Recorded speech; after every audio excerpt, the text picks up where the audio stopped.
Fish Stripes live, cold open on this because we have so much to cover. We're a couple minutes late as we're dealing with all the swirling rumors around the Marlins. I'm Eli Sussman, as you guys know. Noah Berger, Isaac Azoot, Kevin Barral, Alex Carver, joined by a frequent guest, Alex Aguirre, to go through all the latest rumors surrounding this team as they're right on the cusp of getting a lot done. For those of you that follow us on Twitter, that are watching on Twitter, we'll start off with this because both myself and Isaac and Kevin are still alive in Marlins Twitter madness, entering the Elite Eight of this. If you haven't voted for us already, you have another 20 hours or so to get those votes in. I'm matched up with Alfred Alvarez and Isaac against Jessica Blaylock and Kevin against Craig Mish. Yeah. I think Kevin is kind of beyond help with that, unfortunately. Yep. Alex Krutchik is jumping in here as well. I think he got eliminated either in the first round or the second round. But he put my question, Eli, is what are you gonna do if you and Isaac both win this round? I don't know what you're gonna say next time, so we'll see. We've already talked about it that I'm gonna vote for Isaac and Isaac will vote for me, and we'll see what the rest of the people do around that. But thank you to Alex Carver for putting this on every year. He goes all out with picking these teams, randomizing the order. He swears they're random, and putting a good time and getting the votes out there. I'm going to record it next time and send it to everybody involved so that there's no questions. But it's fun every year. Appreciate you guys engaging with it. It's always fun just to try to bring the community together in the offseason. So we have fun with it. So I hope you guys are having fun too. And we'll see who wins. Yeah.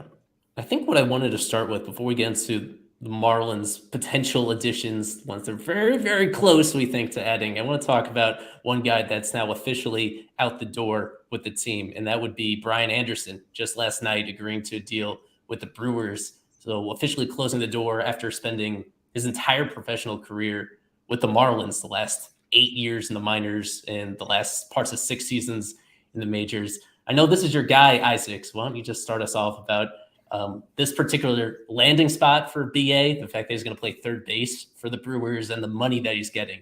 How does this compare to what you thought would happen to him at the start of the offseason? Very team friendly. It's maybe guaranteed dollars, a couple million short of what he would have gone in arbitration with Miami. He's going to play third base, which I think he's best served there. Milwaukee's getting a really good player, man. I think I've, slammed this idea all year long. I think Miami's going to regret this for sure. Brian Anderson, especially in that ballpark, and I'm not sure what the name of it now is these days. I don't think it's still Miller Park. But in Milwaukee, he's going to hit some more homers. That ball's going to fly for him. I tweeted out a video of him hitting that grand slam there in 2019. Good for him. He's reunited with Christian Yelich. They played together in the end of 2017. And, yeah, it's great for Milwaukee, and Miami will be seeing him at some point this year for sure. Mm-hmm. Yeah, with him, I thought it would be more money. That'd be a little bit higher here. Just he's in this kind of, we knew it would be probably less guaranteed than what he was originally expected to get in arbitration from the Marlins as well.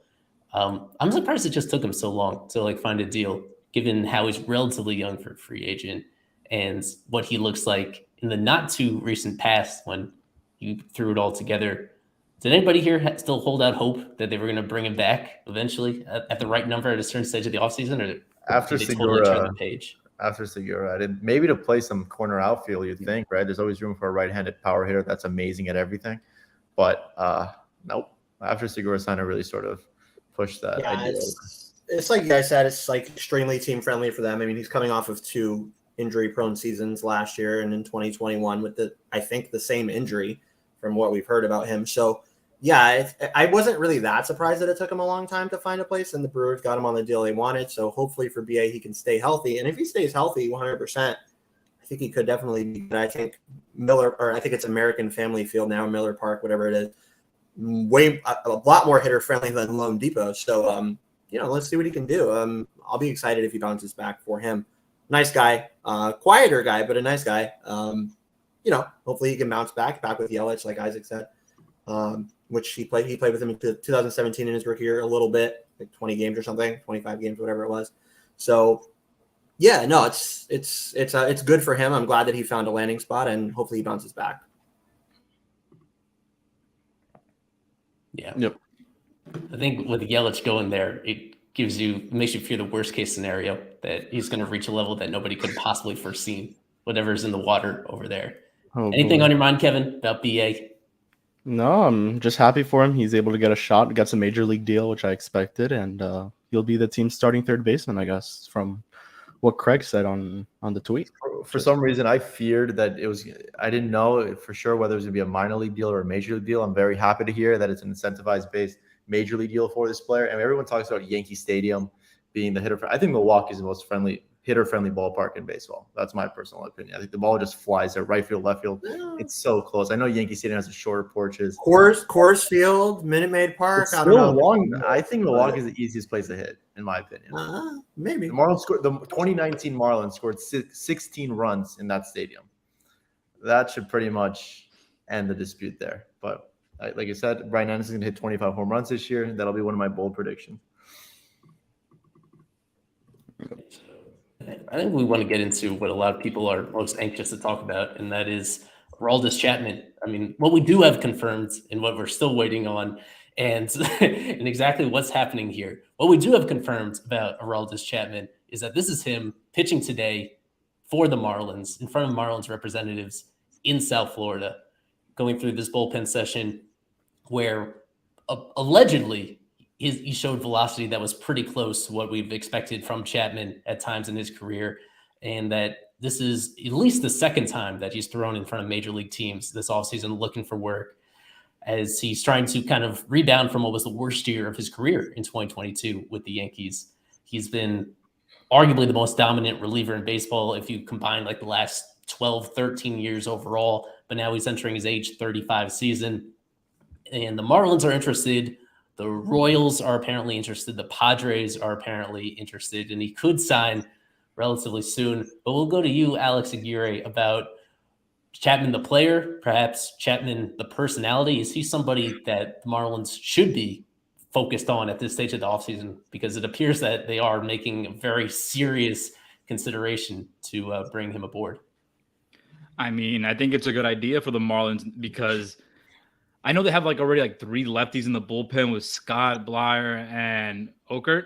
So, but they need help, as much help in the back end as possible. And just like with BA, I feel like a change of scenery is due for Chapman. And what better change of scenery than coming to South Florida, especially with this Cuban, population as well. It's just, you have Soler, you have Chapman. I know the Marlins have been, linked to Gurriel as well from Houston. So I get what they're trying to do here. And I respect that they're, you got to find different ways to, put butts in the seats. But in terms from a baseball standpoint, yeah, Chapman makes sense, especially just because they need all the arms they can get. He's experienced. They've had trouble closing games last season. It was obvious, especially tight games or keeping games close, at least in the back end. And Chapman can provide that for you. And he's experienced as well. He's won a ring. So, I don't see what's the problem with the Marlins trying to go after him, even though he's coming off the worst year of his career.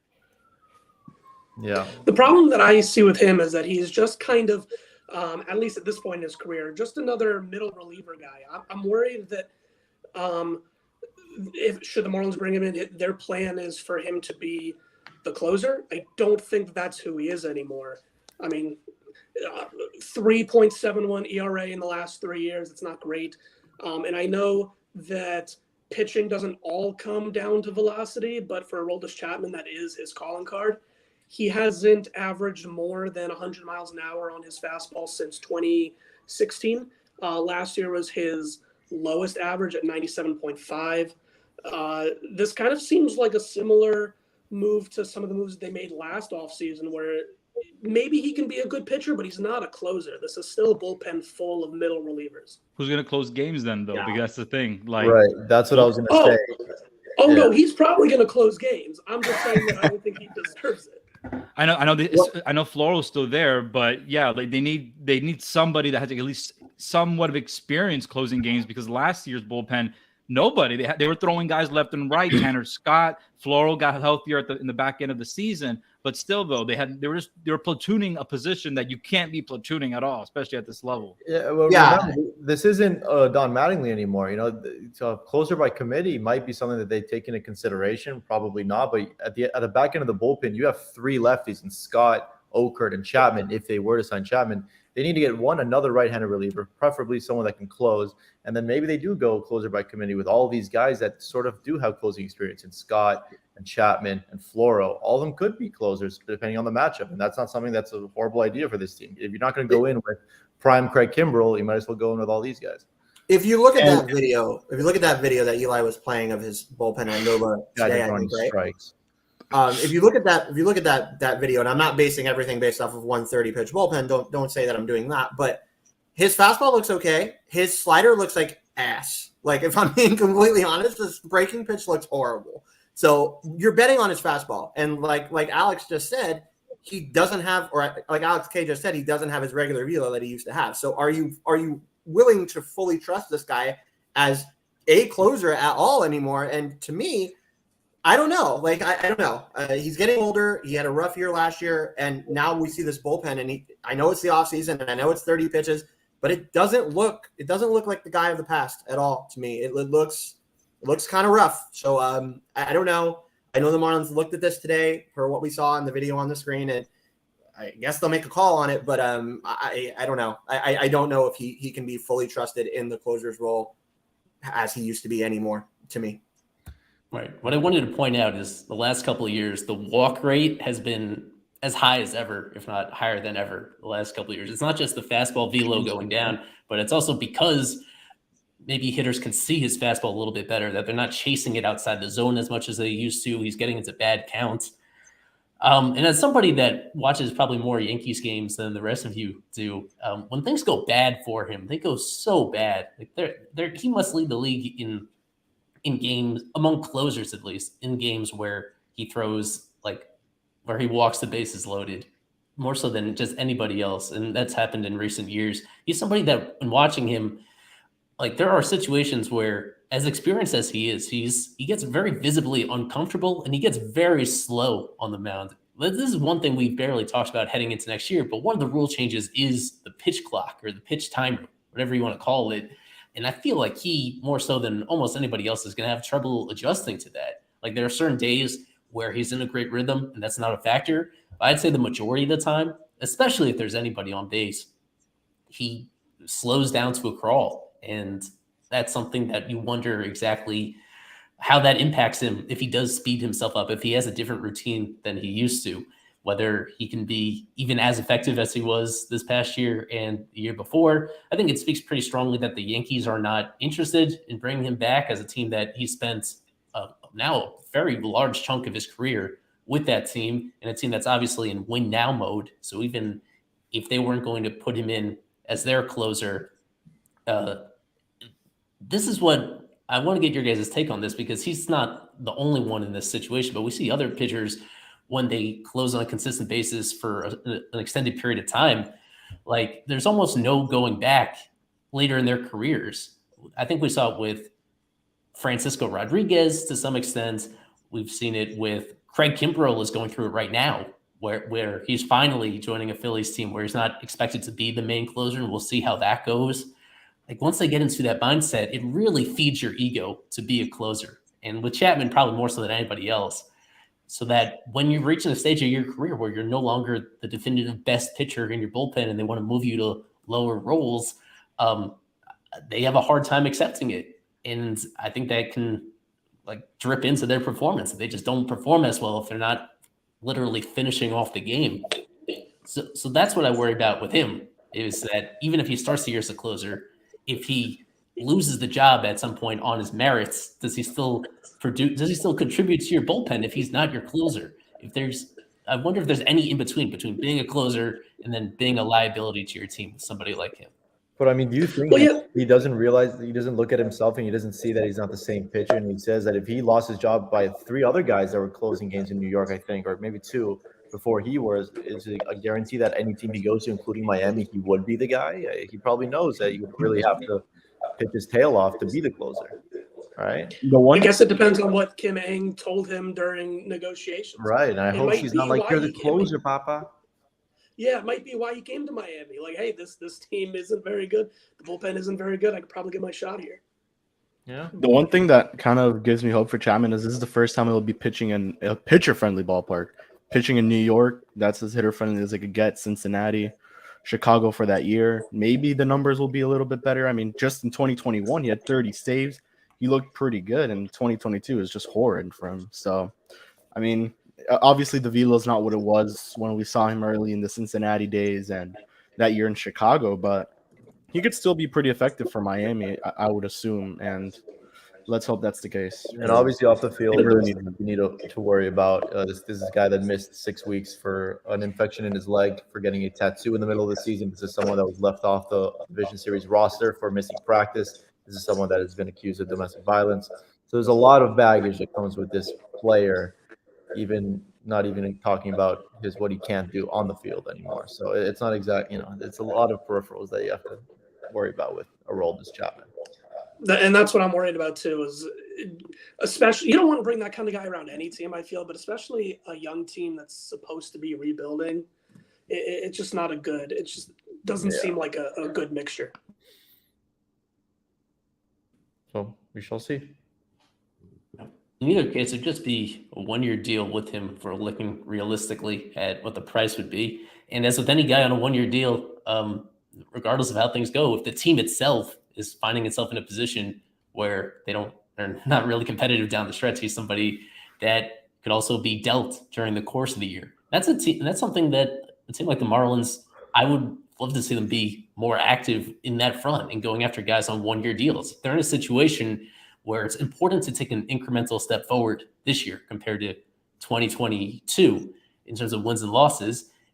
But if you realize that you didn't close the gap between that and contending, if you're still somewhere in the middle come the middle of the year, like there's so little risk involved with these 1-year deals. Like even if things don't work out, if things go horribly wrong and they're a player that doesn't even deserve to be on the roster, like it doesn't cost you much money.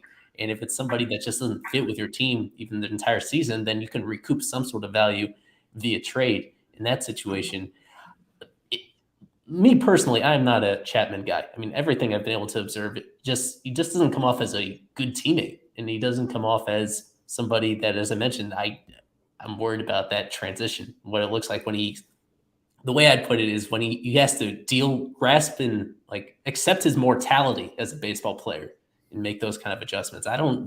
Just my vibe is that he's not someone that would particularly do well with that. Is there any other relievers out there? If this doesn't get done, we think this has a pretty solid chance of potentially signing with the Marlins, but we know that the team is still a little uncomfortable with the state of their bullpen. Are there any other free agent relievers out there that you think the Marlins should pivot to if they have a little bit of money to spend and if they're eager to get somebody that has that closing experience? When Alex Reyes became available a few months ago, a lot of people were talking about him, but I haven't really heard anything on that front since that happened, like back in November. Has Chafin signed anywhere? He has not signed, but the Mets, I saw something about the Mets showing interest. That's a guy I the think lefty. I'll be willing to bring in. Yeah, that would be great. Yeah, I think he had a 2.8 ERA with the Tigers in around 60 innings. I think that's someone, depending on the deal, you definitely would bring in. I think he would bolster the bullpen for sure. Someone like Andrew Chafin. Yeah, someone that he happened to retire today was David Phelps.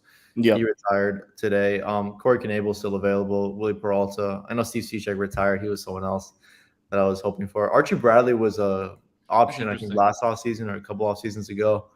He's someone. There's a lot, but I think they need to get a right-handed bullpen. That's what I'm thinking. They need some pop from the right side. They need some velo from the right side because Floro, he's like your, I guess, most experienced and like he's like a closing candidate.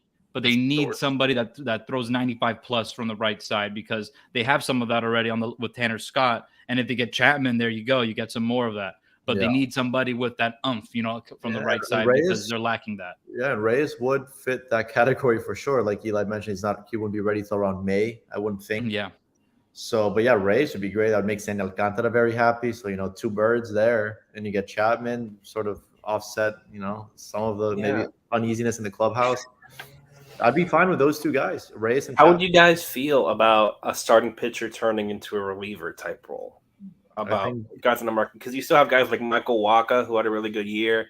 maybe you could if he wants to do it. Maybe Zach Greinke, but I think he wants to be another starter for a I year. don't think he'll Just do it. hold your And starters. maybe be on a potential better reliever. team as well for Greinke at least. Yeah. The He's only too other old to be name in I this- would like in to this mention, phase. and I like that Navi mentioned this, Matt Moore. He had a great season with Another Texas lefty. last year. That would be They have another way too many nice name. lefties, bro. Even in the starting rotation, in the farm, and in the bullpen, they have way too many lefties. Actually, They have a lot of lefties, yeah. So they need To to me, like the one sneaky important storyline this year is going to be which of their starters in-house get converted to relievers in order to, at a time where, if fingers crossed, they have more starters that are major league ready than they know what to do with at the moment. But these guys deserve to be in the big leagues. I mean, you can point to countless other teams that this is eventually what happens. You know, most of these relievers are either failed starters or those that get bumped into a smaller role just because there's only so many innings to go around. So whether it's just throwing names out, whether it's Edward Cabrera, whether it is maybe Jake Eater when he breaks through to the majors later this year and he's on some sort of an innings restriction, whether it's could be, you can point to anybody, whether it's Brian Hoeing. Maybe Brian Hoeing reinvents himself as a dynamite reliever because this stuff couldn't quite cut it in the rotation.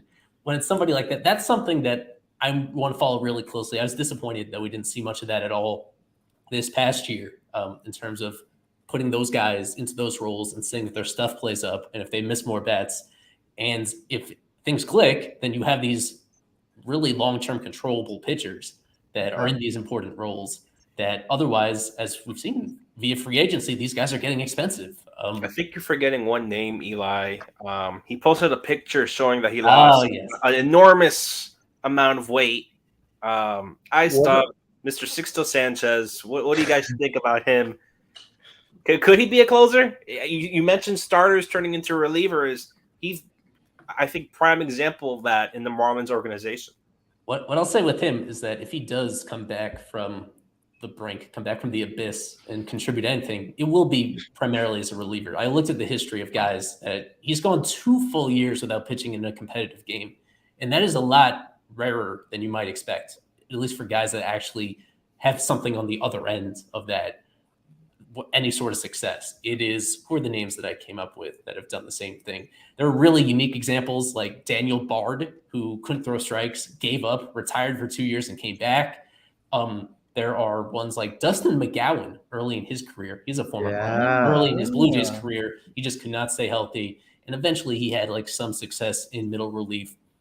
But the most relevant example that I came up with, like a success story for Sixto on the other side of this, would be somebody else that also had shoulder issues and also threw gas when he was healthy. And that is Yankees reliever Jonathan Loaisiga, who's now been part of their pen for like about 5 years now. And they brought him along as a starter, but it turned out when he made it to the big leagues, mixed results in there. And after a little adjusting to that role, he's been pretty good. He's been mostly a setup guy for them the last several years. And he's turned himself into a very clear positive contributor. Whereas I think that's what you can realistically just hope for at this point, is that if he does come back and his stuff is anything close to the same, that in limited doses, he's still getting weak contact and he's still throwing strikes, because that's what made Sixto so attractive in the first place. It's not that he would overpower everybody, but it's that he was just a really cerebral pitcher and he had a really deep pitch mix as well. I'm not counting on anything from him at all this year or moving forward. I'm just saying that there is some precedent for guys coming back and reinventing themselves into a different role. If there's any starter, I think, what would you think about Trevor Rogers, Mr. Eli, and the bullpen? Yeah, the thing with Rogers is that, I mean, we saw with our own eyes that his stuff faded over the course of his starts. He was the second time through the lineup. Well. He rarely even got to a third time through the lineup because of the big drop off in his stuff, and he just couldn't put batters away the same way at that point. Whereas the year before, in 2021, that wasn't really an issue. So I'm not in a hurry to move him to the pen, but I think you could see that on his horizon if the right adjustments aren't made. So there are very few guys that you can truly lock in as a starter long term, just because it's hard. It's really hard, and the league adjusts to you, and you got to adjust back. And it's not as easy said is like to do what you hope to do. Not everybody is Sandy, or to Pablo's credit, Pablo has been a starter every single appearance of his career, but that's pretty rare. Most guys are somewhere in between that spectrum. I did want to do one last thing on Chapman before I move on to a different topic, because on MLB Network, John Morosi was talking about the Marlins as a fit for him. And I thought he summed this up pretty well about the concerns with him in a way that I think kind of echoes the way that I feel about him. So I'll just play this for a minute. This is John Morosi on Chapman potentially going to the Marlins. The question for the Marlins and other teams will be, how motivated is he? How much does he want to pitch, and for how many more years? And what does that translate into in terms of his overall conditioning and preparedness? And also, very importantly, is he still going to be a closer? And do you have to give him a closer's role to make sure that the deal makes sense? That, to me, is a huge question. The way that he pitched last season, you would say he is not, right now, based on his performance, one of the top 30 closers in the game. That there's not, based on the merits of his performance, a job for him that is set, you're going to be the ninth inning guy. I think he's going to have to come around to the idea that he's going to have to compete for a late inning spot. And more than likely, he is a clean inning type of a guy, meaning he has to come in at the start of an inning. You're not going to want him to come in with runners on second and third and one out, needing a punch out, because the walk rate's been so high for him, and we've seen him struggle at Yankee Stadium in moments like that. So there's John Morosi on Chapman. And with that, we can move to a different free agent target that the Marlins seem to be pretty close to potentially getting. One that comes with less baggage than Chapman would, and one that I think fills another pretty clear need for this team, which is depth at first base. So that's Yuli Gurriel. As had been reported by several places, he had a follow-up meeting with Kim Ng, I think just yesterday, in Coral Gables. He, like Chapman, like a lot of these guys, makes his offseason home in Miami. So when a couple of offers are comparable, he's somebody that you would think lean towards the Marlins because of those very natural reasons. The fact that he could continue his career and try to rebound from a bad 2022 and not that far removed from being one of the great consistent contact hitters in baseball in 2021. We'll start with you, Kevin, about the idea of Yuli Gurriel. I know you've been thinking about him as a potential Marlins fit. Would you like to see this get done between him and the team? Oh, yeah, 100%. I mean, Yuli is I mean, just look at his 2021. Now, I know he was horrible in 2022, and I mean, there's just no other way to put it. Maybe it's the age catching up, but if he could just put some decently good numbers from his 2021 season, I think you have to feel really good about what you're getting in Gurriel here. And he was a Gold Glover, I believe, once in his career. He was he was not an All-Star. He was a batting champ in 2021 as well.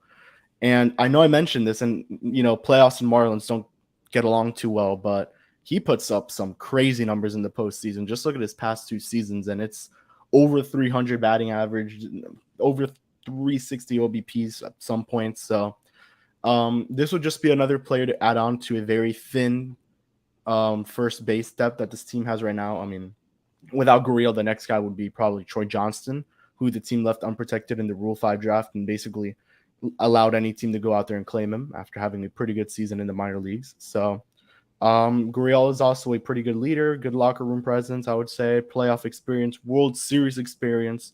So he would bring a lot of that to the team. And I guess if you want to look at this from the Cuban perspective, a lot of people like Yuli Gurriel in Miami, and I think they would like to come out there and go see him. So it makes a lot of sense. Hopefully it happens. I wouldn't really break the bank for someone like Gurriel. And if a team really outbids you big time, I wouldn't do it. And you just roll with what you have in Troy Johnston. And I guess Nick Fortes was the other option that Kim mentioned in the press conference last week. Yeah, he actually lives by the falls down south, close to a friend of mine, Yuli Gurriel. So quite the distance for him to get to the ballpark every day. But yeah, Right. he's got a sort of an Avi Garcia type trend when it comes to him. His odd seasons are fantastic, I've noticed, and he's coming off, obviously a bad even year. And in 2020, he was not good, but in 19 and 21, he was very good. So maybe he's another one that bounces back like Avi Garcia hopefully will as well. And like Kevin said, they have no one to play first base. If Cooper gets hurt, someone's going to hit the ball the first base and the ball's going to keep rolling. So let me ask you guys a question. And I'm on the opposite end of the spectrum of this conversation. But what was wrong with Lewin Diaz? Nothing. I would have kept him. I would have kept him. Yeah, He also hit. You're talking about signing a 38-year-old, 39, I think. 39. where he is 38, whatever, almost 40, at pretty much nearing the end of his career. I think it's safe to say He's unwinding. that Yeah, is nowhere near as good as Lewin Diaz was with the glove, and you hope he can rebound with the bat. What I will say for his 2021 season is I think he was fortunate to put up the numbers he did, and the BABIP would prove it. What I will say for that, though, I think 2019 was the last time he was actually good. Would be in 2019 if you're looking past BABIP. Anyways, what I will say for this is you give up Lewin Diaz for nothing, who had his DFA limbo all offseason, who is a much younger player, who has a gold glove, and maybe he could figure it out with the bat. That would be your hope. You're talking about a backup player, a backup first baseman, and now you get rid of him for nothing, and he goes to Baltimore where he's in AAA, and now you're talking about spending money, which the Marlins don't have a lot of or don't like to spend a lot of, on a 40-year-old player. So you they're in can't desperation. complain They're when in they do desperation. spend money. They're in desperation mode. We're in here today talking about Aroldis Chapman for the back of the bullpen and Yuli Gurriel as your backup first baseman. They're in desperation mode, and I don't think they've made the right decisions. Okay, I don't think Lewin has anything to do with this. Lewin, if he had hit even a little bit, if he had hit 190 with 10 home runs, they would have kept him. But the point how did Yuli Gurriel hit last year? And he's 38 years old. Yuli Gurriel is a proven major leaguer who hits at least a little bit. Is he still though? Is he still a proven? Yes. leader? Yes. Yes. Okay. You hope so. Hits. Lewin didn't hit anything at all. Unfortunately, I'm the biggest Lewin Diaz fan. Didn't Gurriel win the batting title in 21? Yes. You exactly. hope he returns to that level of production, but it's you not. You hope that he hits 240 with 15, 20 bombs. And that is 15, 20 more bombs than Lewin would have hit, unfortunately. You hope he so does.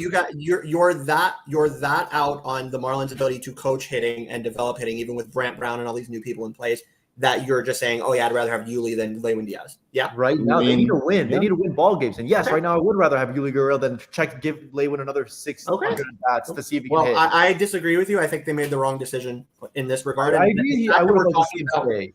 The fact that we're talking about a 230 hitter in 2022, I think it speaks volumes. But Lewin hit 160.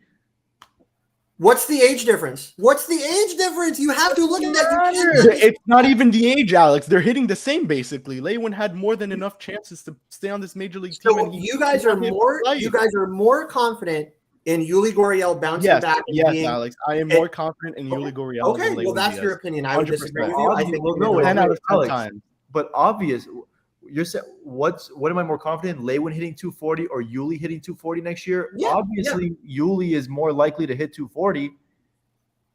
Like to be Yuli's a proven big leaguer player. That's not even up to what? Obviously, Lewin has never shown it. That is if that's where they choose to spend money because they're desperate. It's not that they're desperate. They're being smart. They're not desperate. They have Garrett Cooper there. They have other guys that can play first. They want Who are the other guys that can play at first? Encarnacion, you guys haven't mentioned him yet. Yeah, you're right. I've been the biggest advocate for this guy playing first, and I just completely forgot. Well, I would have Yuli though. Presser, sorry to cut you off. Kim mentioned that she wanted one of the guys was Fortes that she would like to give some time at first. If that's something. No, he needs to be behind the plate as much as possible. Like that's where he belongs. And honestly, what's great is that if Cooper is on, like Fortes' bat will be in the lineup, and I agree. I think Fortes will eventually be the starting catcher. Maybe towards the second half of this year, as soon as then. But as long as his bat is in the lineup every single day, delish. Fine. I don't need that. I don't see a necessity for Gurriel, but he's definitely an upgrade. You can't say that he's not an upgrade. Well, my thing is, the Yuli thing, I'm 50-50 on that. If it doesn't happen, whatever, they'll find other bats or within the organization to back up Cooper, and then they can muster up a 240 hitter. Like you put two of those guys together, they can kind of replicate maybe what Yuli would have brought. It just depends. Like who they want to platoon with Cooper if they don't sign Yuli. But I just wish they go out there some left-handed hitting that are free agents. I don't know off the top of my head, especially on the first base side of things. There's probably none, but they need to find some left-handed hitters because this is too right-handed heavy with Avi, Soler, Cooper, your power guys, quote unquote, they're all three right-handed hitters. And Jesus Sanchez, like, how much playing time is he really going to get again? You know, like, so that's where my concerns are within offensively within the lineup. Yuli coming to Miami, for me, it can, if it happens, great. If it doesn't, it doesn't move the needle for me in terms of like how many more wins they're going to get compared to last season. Yeah, I concur. By the way, Alex, Troy Johnston, left-handed hitter. That's it. There you go. So, and then Yuli, how about someone 10 years younger? Was Miguel Sano, if you had to pick? He's another right-handed. He's a sketchy one. And he's had his issues with weight, like, you know, fluctuating and staying in shape and things like that. And he's had some injuries as well in the past. I mean, he has a lot of power, that's for sure. But like that was already a few years ago. I don't think, like, I'd rather go with Gurriel, who's better at fielding anyway. I just don't. I overall don't understand like this movement towards, you know, and I know they're desperate right now and they got to do what they got to do to fill holes. I get it. But what I'm saying is there's this huge movement towards, oh, we have to sign a major league tenured guy. We have to sign a major league tenured guy. There's talent here. There's Troy Johnston. There's Jorge Encarnacion. These guys can fill that gap. It's a backup job. It's not like you're saying, okay, go start 100 games, right? They're going to be backup players. So I don't understand the need to go and spend money on a 38-year-old player that's past his prime. I don't understand, but whatever. Right. Something to point out with Gurriel, it's interesting. His injury history is, for the most part, it was extremely clean up until a couple months ago. He missed a little bit of time with neck stiffness. I think, got hit on the hands by a pitch and had to have handmade surgery at one point, and that's about it. Until Game 5 of the World Series, he sprained his MCL. So that was only like 2.5 months ago. And I think at this point, reading the tea leaves, the Marlins must at this point be confident that he's fully recovered from that. So that's my guess as to why he's still on the market at this stage for somebody that was as accomplished as he was, you know, prior to 2022, that there was still some question about how close to 100% and whether they would get a full season out of him this coming year. It goes without saying that somebody that has now suffered a significant knee injury when he was 38, you know, if there's any instability in that, then his career could go down into the tubes pretty rapidly from here. You're also talking about Eli. This is the last thing I'll say on this player. You're also talking about a guy that is coming from Houston, which is very hitter-friendly ballpark, to a brand new division with the Marlins, potentially, if you were to sign here, and Lone Depot Park. And he just had one of the worst seasons of his career. So I don't know. I mean, I guess I'm playing what have you done for me lately a little bit, but what I'm saying is when players get to this stage of a career, that's what you have to do. So I would not count on this player to bounce back 100%. So with that being said, you count on the young guys that you have in-house. Maybe go out and sign a minor league deal guy. Maybe don't impress you in spring training. For a backup job, I think that's the position that they should be taking, not signing Yuli Gurriel. But that's my opinion. Can I ask you guys something? I was looking at all these names, and one thing that really popped out to me, you know, we talked about Cueto, Chapman, Segura, and now Yuli Gurriel. Each one of them, does the age mean anything to you? Because it's the average. I was looking at the average of each person is 35.75. Yuli turns 39 in June. Gene Segura turns 33 before the season. Cueto turns 37 before the season. Chapman turns 35 before the season. All these guys are getting really up there in age. Two guys who are basically 40 years old. Does that mean anything to you where you look at these four signings? You look at the big four signings, potentially the Marlins for the last two, and the average age is 36. Does that scare you at all? There's plenty of examples of players in their, you know, late 30s, early 40s. Look at who won the AL Cy Young Award this year. You know, I'm not saying Johnny Cueto is that, but Johnny Cueto was very successful last year. But he has, and these players are players that age won't. They're not playing center field. You know, their age won't catch up to them. Look at Nelson Cruz. There's plenty of examples. Look at Albert Pujols. A hitter. You know, he's just a hitter. I don't think age is going to disrupt him at all, and he's not that old. He's 33, so it doesn't scare me too much. With Gurriel, it might a little bit. You know, running to first base, but it doesn't scare me too much. I want to should acknowledge this other recent report about Luis Ariz and the Twins. It was very specific from Dan Hayes of The Athletic that the Marlins want Ariz, the Twins want Pablo, and they both are willing to trade those players It's just that they can't quite agree what their value is in relation to one another. That the Twins have seemingly halted talks because they believe Arise individually is more valuable than Pablo is. Whereas from the Marlins perspective, I think it's the other way around, where they would want a little additional piece in addition to Arise and couldn't get that done. He plays first base. He can play also second base and third base, but he's somebody, some guys are versatile defensively. He's on the other side of that. He's positionless, where he doesn't play any position that well. So you just put him wherever you have to in order to keep his bat in the lineup. But he has some similarities to Gurriel, right? So if they, he's a version of Gurriel with 2 extra years of control, who would probably be about the same in price for this upcoming season. And of course, he's like 15 years younger, 14 years younger. He's a lot younger in such a way that you feel like the injury risk isn't as severe with him. Where do we stand on Arise? Because this has been a name that's been connected to the Marlins pretty much for a couple months now. Does he still fit with what the team they're trying to put together?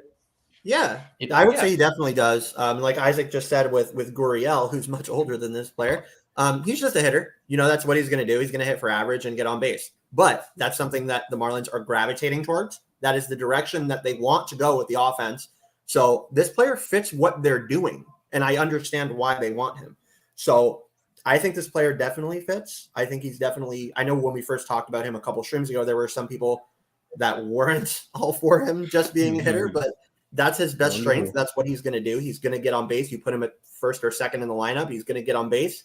He's going to run the bases pretty well. And of course, unfortunately, you have to put him at first base, which is a power position, and he doesn't have that much power, especially in Lone Depot.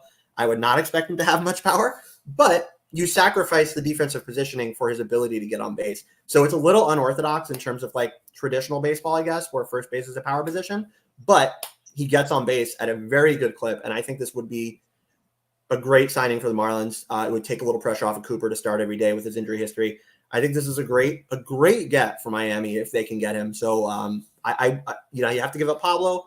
Yeah. But you got guys on deck, Eater, Meyer when he's back next year, and everything else that'll be able to fill in Edward if he pops back and everything else. So yeah, I mean, this is a player you go after, and I see exactly what they're doing with it. So I think this player fits exactly what they're doing. I'm with you, Alan. If he doesn't play first one day, I mean, you could throw him outfield, I believe left field, and it would be third base. So, it's a perfect fit in my opinion for Miami. Exactly the profile they're looking for. You can't hit it better than with Arias, I believe. I mean, unless there's a guy that does this at a more consistent rate. Arias has been doing this for the past 2-3 years at a consistent rate. So he's the guy you got to go with if you're going to make a trade with Minnesota, in my opinion, at least. And I know we've been hearing Kepler, but it's Arise. In my opinion, it has to be Luis Arise. And I would love to see Miami try to include Royce Lewis in any trade there, because I know all of us here would be advocates for him. You throw him in center field. I mean, Miami you would feel so much better about this team entering spring training if you acquire both of them, or even one of the two. So Arise has to be a Marlin in my opinion. And if it costs Pablo, it really does suck, because I love Pablo, but you need Luis Arise on the Marlins. Eli, out of curiosity, what do you think Royce Lewis's price tag is? Like, let's say we're just Royce Lewis. Is Pablo even enough for Royce Lewis? I think so. Yeah. In that particular situation, would the Marlins be totally comfortable with that at this stage, where, to be clear for everybody, Royce Lewis is still rehabbing from his second ACL injury, at least his second, maybe more than 2. Yeah. He's had knee issues for a while now. Yeah. So at this stage, even before spring training, like ideally you'd want to see him in some sort of competitive situation, some sort of baseball activity situation to feel confident about his health before bringing him back. I think that's when it becomes a more available potential piece where, yeah, I think it's an interesting scenario. I think he is available at the right price, of course, now that the Twins signed Correa for as many years as they did. And They do have some other talented, controllable infielders as well, where Lewis should not be untouchable for them. But I think they certainly want to see him through a little bit as their former number 1 overall pick. It would take a lot, even at this stage. So yeah, it doesn't feel like the right time for the Twins to deal him. Maybe I do this too much. I tried to put myself in the other team's shoes and I'm always really skeptical about what they'd be willing to give up to the Marlins. So I just feel like the timing is off with that. But like, I don't know. I really don't think the Twins would say no. I think if it was just Pablo for Royce Lewis straight up, I think the Twins would do that. Yeah. I agree with you. I think it would have to be a 1-for-1. If you talk about pulling back Arias too, then you make it a blockbuster. Then you probably have to include much more. But what I will say, based off what Eli just said about his knee injuries, I agree with you, Kevin. If you can make him a Miami Marlin, you try him out in center field. But with this cavernous ass outfield that they have at Lone Depot, I would really worry about his knees in center field, right? Yeah, but then you make the case. What do you do with all the other infields? You just acquired Jacob Ramaya. No, who yeah, is expected to I start agree with you. at some point. Yeah, if you get him, you got it. That's their biggest need. It would be he would shoot right to the top of prospect list, honestly, for the Marlins. Probably 2 right under Yuri Perez is where he would be. Yeah, that guy would be a huge get, but you would kind of worry, man. Anytime his knee could. Alex, I want to ask you. You mentioned Royce. What about a guy like Austin Martin? Maybe at Austin Martin, could you do Royce Lewis and Austin Martin, or Austin Martin and maybe Arise, or something like that? You could do if you don't want to just risk the injury factor with Royce, and you can get Austin Martin as well. Yeah, I called Austin Martin out to you guys a couple streams ago. I think that's a good piece. It's a another hit first guy, but I think he's solid. Little power. You would want to see more power projection out of him as well. But I like that player a lot. I liked him when he was drafted. I still like that player. He has injuries of his own, but still, it's like, if you're looking at this all together, you have to be realistic about it too. Are they going to give up enough to require both Royce and Arias? I would probably say probably not. So I think with the position that they're in, the best route to go would be Arias. And then if you could get Austin Martin thrown in with Arias, that would be huge, because I think Austin Martin's good. I'm not against Austin Martin. He's a little bit of a head case, Austin Martin, from what I've heard. That's part of the reason went to Vanderbilt. That's why I teammates with Bleday and Vandy right there. You can bring them up. Yeah, and Austin Martin recreate it. There was a reason he didn't go number 1 overall that draft. Watch. When the Marlins get the guy from Vanderbilt in the draft this year, Isaac's going to hate him too. I guarantee. Get the best player available, which they haven't done in the last 4 drafts. Yeah, I want to mention. I was looking here. Have we talked about Jurickson Profar at all? Is that a name we've mentioned? No, but we should probably touch on him. Yeah, in light of today's news, to get people caught up. I believe essentially that player still on the market.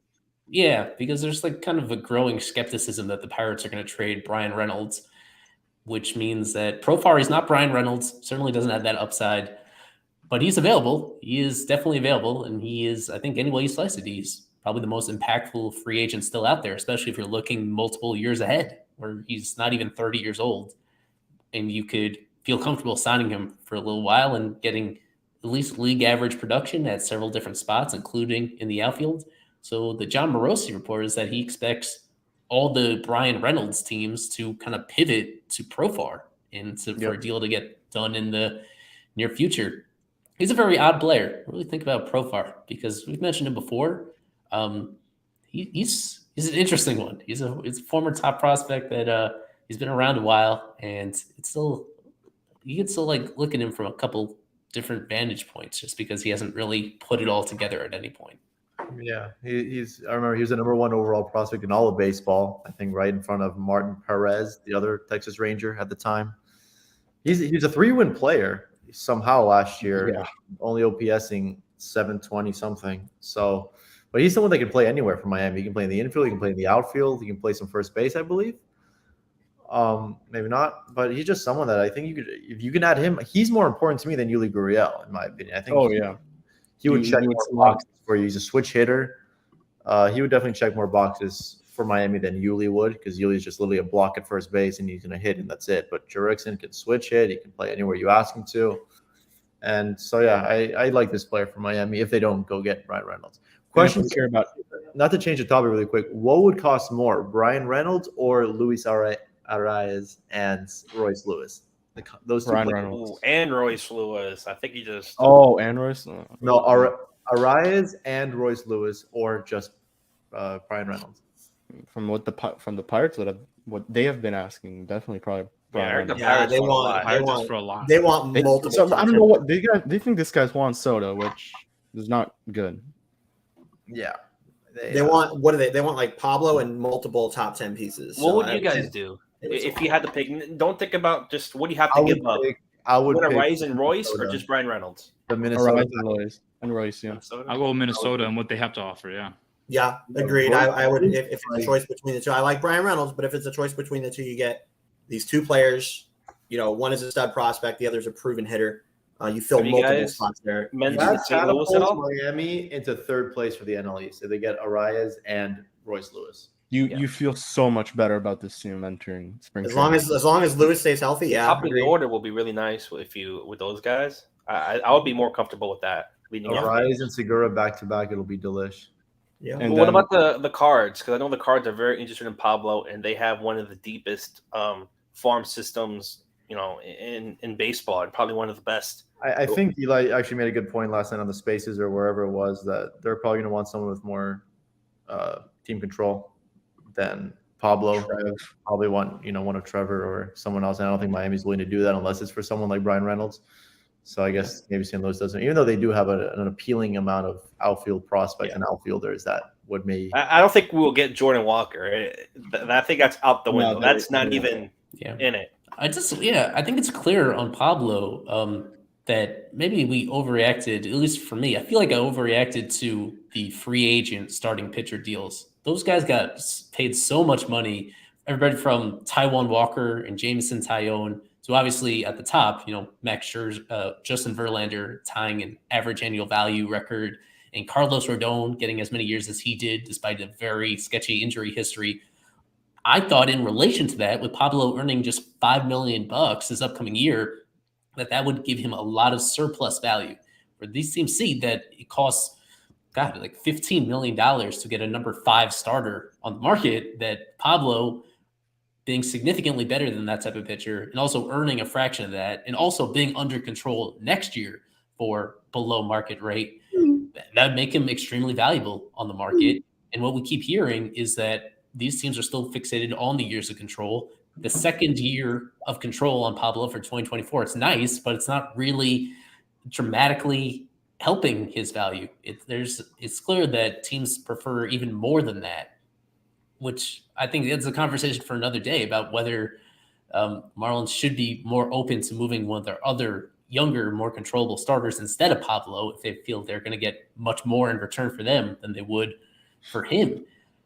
They'll still get something nice back. I think I would still predict that Pablo is one that's going to be moved before opening day because his value isn't going any higher from here. It's just, the hope was that it was higher right now than reality suggests that it is. And even though there's a lot of teams interested, there's not a single team that is like totally ready to give up what the Marlins are looking for, which is a hitter of Pablo's caliber, who's also under long-term control. So I imagine it's been frustrating for the front office, just as it's frustrating for us to see nothing happening. And I think that's just the disconnect. It seems early in this offseason that Pablo would have more value than he actually does right now. And now they're weighing exactly what they're comfortable taking in return. What could they take in return and still feel really good about as something that helps them for 2023 and beyond, especially offensively? Yeah, I just don't know if it makes sense right now. If the Minnesota thing comes together, cool. But there's always a deadline. You could look at it again then.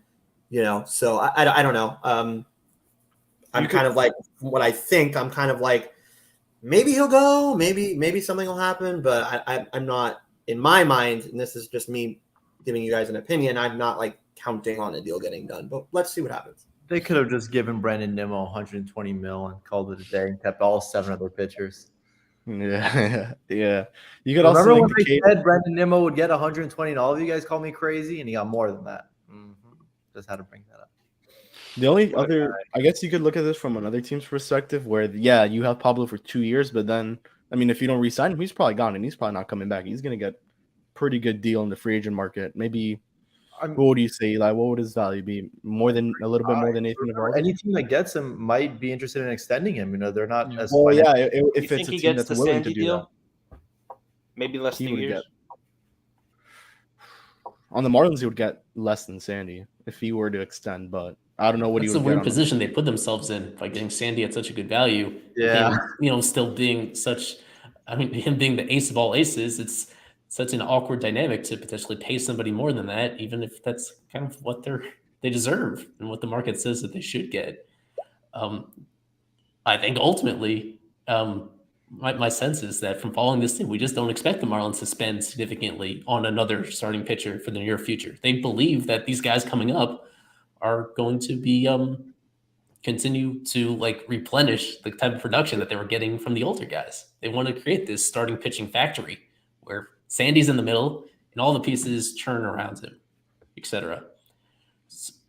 But I think we know where this is going. This has almost been an hour at this point, so I think we could go into prediction time and go back to kind of where we started with at the very beginning of the stream. I love me a good prediction time. For anybody who missed it, this is prediction time. It's time. I still can't believe that's your voice, Eli. Doesn't sound like you at all. Eli got a paid actor to do it. I paid myself to do it. Yeah, Got David Sampson. I was gonna say we should get him to do it next time. David said that would be pretty cool. As we started the show, we're in the midst of the Elite Eight of Marlins Twitter Madness. All of us are on Twitter. You can see our accounts at the bottom of the screen. And 3 of us are still alive in Marlins Twitter Madness. Myself, Kevin Barral, and Isaac Azut in our Elite Eight matchups. Let me show the whole board so that people can see exactly what this is looking like right now. So there is myself and Alfred Alvarez in this region. You didn't name the regions, Alex Carver. We should have named each of the regions so that we had. That's the Chapman region. To. I'm in the bottom left region, still alive against Alfred. We have Isaac with Jessica Blaylock in the top left region. We have Kevin and Craig Mish in the top right region. And who else is still alive down here? Sean Barrett and Peter Pratt going head to head. We're going to have a non-American representative in the Final Four. So that's pretty unexpected. For prediction time, we want each of us to predict who we think is going to win Marlins Twitter Madness among the 8 that are still alive. So why don't we start with we'll start with the guy that runs this thing, Alex Carver. Somebody that's been intensely following the polls and seeing what works and what doesn't work. So you don't have a horse in this race. Who do you think is going to come out on top? No, I don't have a horse in this race at all. I do not vote in any of these polls, and I will stick to that until I die. You guys can count on the fact that I don't vote in these polls. I let you guys do the voting. However, however, I know everybody's going to say Craig Mish is going to be the winner. He's been a heavy favorite so far the whole way through. Mm-hmm. I will go upset pick and say that Peter Pratt will win Marlins Twitter Madness in 2023. That would be Wow. That's a pretty good choice. I like it. Let's try with our now go to our guest. Let's see. It's usually Daniel Rodriguez that handles this stuff. Want me to do it? That I Got you. handle the format. I got I'll you. do it. Let's go to Alex Arguide, our favorite guest. Alex, who is your winner for Twitter Marlins Twitter Madness? Well, I barely had a horse in this race. I think I barely got out of the finish line, to say the least, with my first round matchup. But my pick, I'm gonna go with Jessica Blaylock. I'm gonna what go. The hell, her. man? Yeah. Are you shitting me? She beat me, so everyone that she beats, they have to feel my pain. That she's just gonna a train running through everybody. She's just gonna feel it. Did you want to wish Jessica Blaylock a happy birthday? It was her birthday a couple days ago. Yeah, happy birthday! Happy birthday! Let's go from one Alex to another. Okay, there we go. I love that. How's it going, guys? So I came into this thinking that perhaps Craig Mish, it would just be chalk.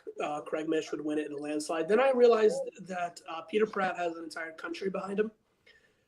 Craig Mish has a whole fan base behind him, but the entire United Kingdom is going to show up for Peter Pratt. So I'm going to go with Peter. That's exactly how DeVivo did it. The first time that we did this, that's exactly how DeVivo did it. He basically had all of Colombia come out and vote for him. So I think Peter does the same. I agree with you, Al. Let's go to someone who is still in the bracket. He is in the race. Mr. Kevin Barral. Boo! Before I say who wins, please vote for me to make this at least semi-competitive. Are you I know begging I'm for gonna- votes? Oh, I am begging for these votes. I'm gonna do anything Dude, in he my was power. At begging least, for him against my girly, bro. oh yeah, I was. Yeah, to at least get 30% votes. Don't say please against- while you're doing that as well. Come on. All right.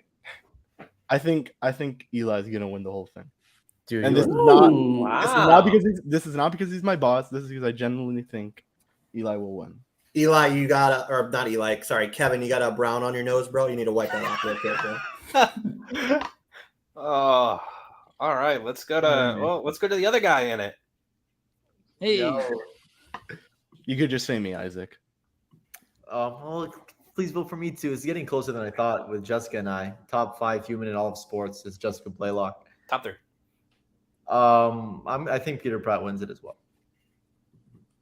I think Peter Pratt will win it. I hope it's Eli and I in the final 4. That'd be a fun little matchup. It will be. So I hope Kevin's right and he wins this one. So that'll be a fun one. Mr. Eli. I am going to put some irrational confidence in my own staff here, not in myself, and unfortunately not in Kevin. I think he got caught at the wrong time here, but Yeah. I think Isaac's going to win. Isaac Azout. No, you don't. He's going to pull it out. People are going to rally behind him, and he's going to get it done. It's going to be. Let's see who Isaac would have to face.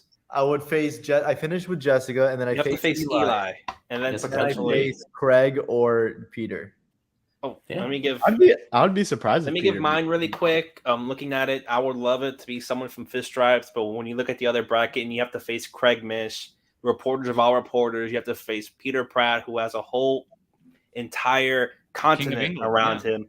I think Peter Pratt's going to win it. I think just with the amount of content he does on a daily basis, people, realize that, really great at what he does. I think they're going to go rally behind him. I think Peter Pratt first beats Craig Mish and then will beat someone from Fish Stripes to win it all, sadly. Just as a thank you to all of you guys, thank you for everybody here that's on the stream and everybody that's listening to what we're saying. Thank you for staying engaged with this stuff. It's just a fun idea that we had to do year after year. We do it in the offseason every year. You guys, there's so many votes that come in for this stuff.